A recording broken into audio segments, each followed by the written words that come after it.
Përshëndetje, së pari faleminderit gazetarëve për mundësinë për të ardhur këtu dhe që na ndiqni. Ju kërkojmë ndjesë për vonesën, ekranet televizive ishin të zëna, siç ndodh rëndom kohët e fundit. Unë dhe zoti Ali Beaj sot duam që të ndajmë me ju dhe diskutojmë me ju disa nga shqetësimet kryesore në lidhje me raportin e Transparency International që u publikua mbrëm, që për ne si opozit ka qenë një nga temat dhe një nga çështjet për cilën kemi folur më shumë gjatë 7 viteve të fundit, korrupsionin, që tashmë nuk është vetëm një çështje që denoncohet nga opozita, nuk është vetëm një çështje denoncimesh dhe akuzash, por bëhet fjalë për fakte, për mënyrën se si ka qeverisur Edi Rama dhe të tij gjatë këtyre 7 viteve të fundit dhe çfarë i kanë shkaktuar ekonomisë, çfarë po i shkaktojnë qytetarëve dhe çfarë po i shkaktojnë Shqipërisë edhe në kuptimin e marrëdhënieve ndërkombëtare dhe imazhit që fatkeqësisht sot qeveria po përcjell. Korrupsioni qeveritar është shkaktari kryesor për rënimin e përditshëm të ekonomisë, për rënimin e përditshëm të çdo familje shqiptare dhe ka marrë për masa shqetësuese ndërkombëtare.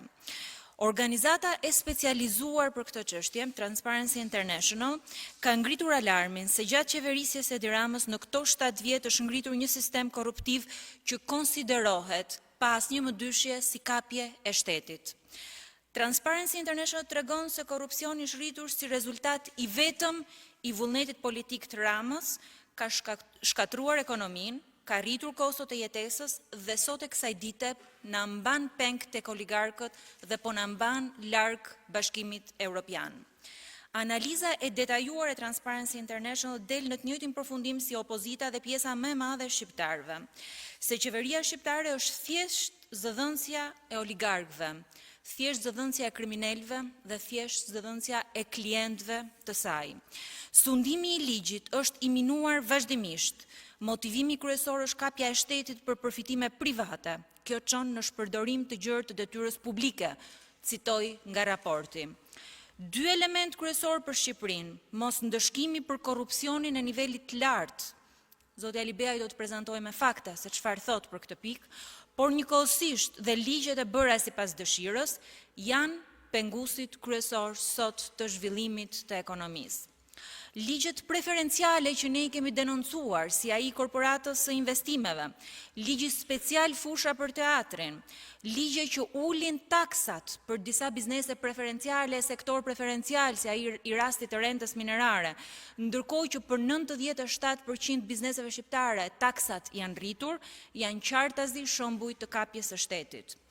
Ligji i lojrave të fatit përmendet në mënyrë specifike në raport, që majoranca e mbrojti dhe e promovoi, ishte një qok dhe një dhurat për bizneset e lojrave të fatit pranë qeverisë, një ligj që nuk ndihmon rregullimin, por avantazhon padrejtësisht këto grupe duke siguruar fitime të jashtëzakonshme.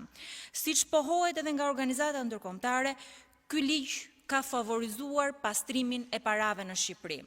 Kompanitë e lojrave të fatit, thot raporti, të preferuara nga qeveria kanë ndikuar dhe lobuar që ky ligj të kalojë duke pasur përfitime direkte me rritje deri në 68% fitimeve, që kanë ndikuar njëkohësisht që këto biznese të jenë të angazhuar dhe në pastrimin e parave dhe ndërtimin masiv që po ndodh në Tiranë.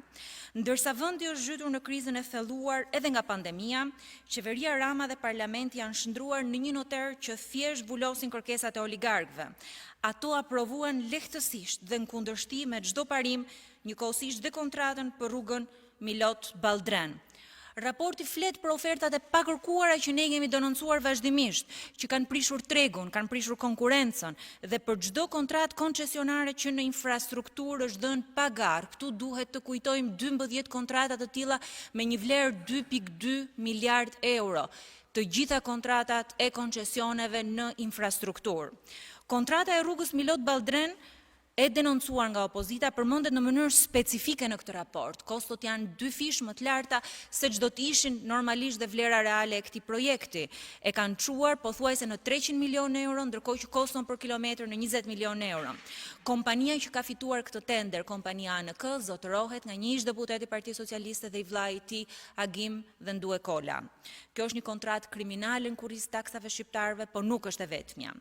Në 8 vite qeverisja Edi Rama ka rritur taksat, por krimi më i madh ndaj shqiptarëve është taksa e korrupsionit, dhe ky është dështimi më flagrant i Ramës. Ai ka vrarë shpirtin e sipërmarrjes në vend, duke votuar ligje në favor të vetëm disa bizneseve, ligje të shkruara posaçërisht për to, siç raporti Transparency International nënvizoi, për të shërbyer një pakice të vogël që prej 7 viteve sundon jetën, po zotron dhe taksat e shqiptarëve. Korrupsioni gjatë qeverisjes së Ramës është një nga dështimet e tij më të mëdha. Për 7 vjet me radhë ky korrupsion në çdo qelistë qeverisjes bëri që ekonomia të përkeqësohet, rriti koston e jetesës dhe na mban larg Bashkimit Evropian. Shqipëria ka nevojë për një zgjidhje përfundimtare për ekonominë dhe për korrupsionin. Ka nevojë për një qeverisje në shërbim qytetarëve, për ligje që janë në favor të qytetarëve, jo të oligarkëve, jo të bizneseve specifike. Ka nevojë për ndershmëri që fatkeqësisht Rama nuk e ofroi e nuk ka për ta ofruar kurrë. Për një betejë të hapur dhe të pakompromist ndaj Ramës. Bollmë, është koha për ndryshim. Është koha që të fitojnë gjithë shqiptarët, jo vetëm Rama e banda e tij. Zoti Ali Beaj. Faleminderit Jurida. Përveç atyre çfarë dëgjua të shpjeguara nga zonja Tabaku, raporti Transparency International ka hedhur dritë edhe mbi anën më të errët të qeverisë Edi Ramës. Lidhjet e tij me krimin për të mbajtur pushtetin dhe për ta përdorur atë siç bën kundra qytetarëve. Në 7 vjet, Edi Rama nuk ka punuar për qytetarët. Ka punuar për veten dhe për organizata kriminale, të cilat dihet tashmë e kanë ndihmuar atë të blej vota, ndërsa qeveria e Edi Ramës ka lehtësuar punën, fjala vjen, trafikun ndërkombëtar të drogës. Raporti konfirmoi pik për pik gjithçka çfarë ka denoncuar Partia Demokratike gjatë këtyre viteve në opozitë.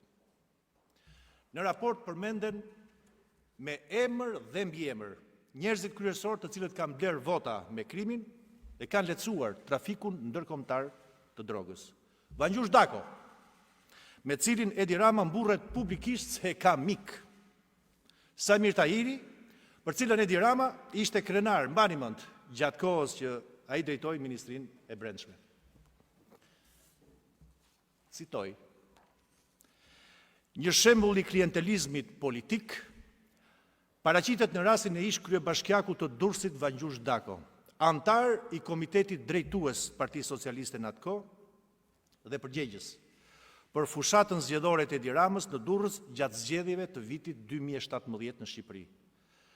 Dako bashkëpunoi me klanin kriminal Avdulaj në blerjen e votave dhe friksimin e votuesve në këmbim të trajtimit të favorizuar në institucionet lokale. Këto nuk janë deklaratat tona, janë deklaratat e Transparency International.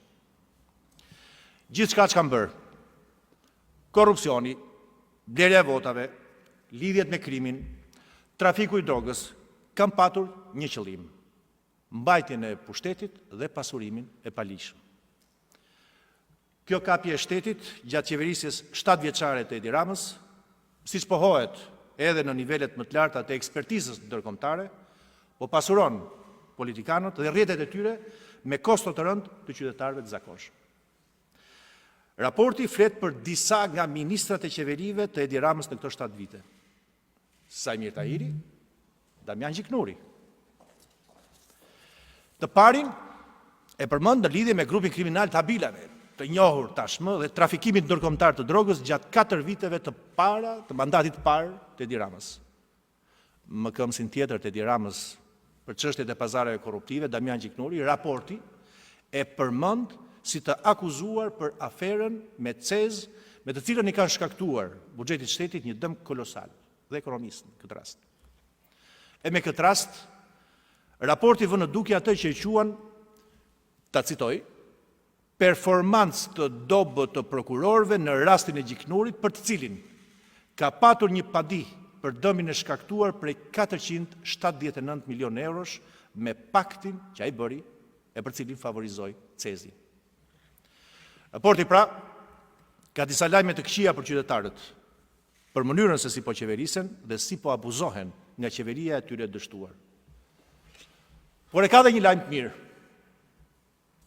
Lajmi mirë është se askush në Shqipëri nuk beson më tek Edi Rama dhe njerëzit e kanë kuptuar tashmë se është një kryeministër i dështuar. Këtë e treguan edhe demonstratat e rinisë ditët e fundit. Të gjithë e shohin si një politikan gënjeshtar që për 7 vjet nuk bëri asgjë dhe nuk mbajti asnjë prendim. Mjaft është mjaft. Qytetarët duan ndryshimin për të patur një qeveri të ndershme që përfaqëson interesat e tyre, mbron njerëzit dhe interesat publikut. Ky pra ishte raporti i Transparency International.